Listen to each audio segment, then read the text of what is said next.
كانت صدمة في قلوب مدريد، شعور يشبه ذلك الهاتف الذي يرن في جيب شهيد، صوت يتكرر بلا مجيب، أم تتصل بابنها وتنتظر صوته. في ليلة قاسية انتظرها عشاق كرة القدم كثيرا، سقط الملكي برباعية أمام باريس سان جيرمان.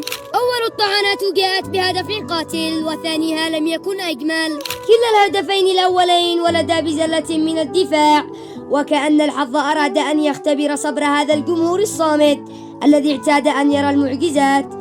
المفارقة أن كيليان الذي حلمت الجماهير يوما أنه يحمل راية مدريد بقي تحت ظلال النحس، لا يسجل في النهائي ولا ينقذ باريس أمام الملكي، وأصبح أيضا لا ينقذ الملكي أمام باريس. لم نرى الشخصية والغضب الملكي ولا تلك الروح التي اعتاد جماهير مدريد أن تخرج من العدم، وكأن الفريق كله فقد ذاكرته، وقف متجمدا أمام عاصفة باريسية يقودها ديمبلي وراموس ودوي. في المقابل كورتوا امتلأت أعينه بالدموع دون أن يسمحوا له بالبكاء.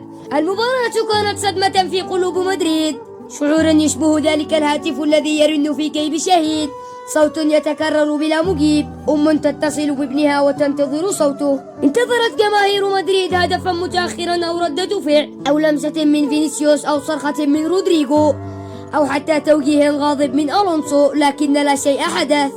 الصمت هو الجواب والفراغ هو الرد الوحيد. وهكذا كانت مشاعر مدريد البارحة، نادي عزيز يهان يسحق ويسقط، وجماهير تحاول أن توهم نفسها بأنه مجرد حلم.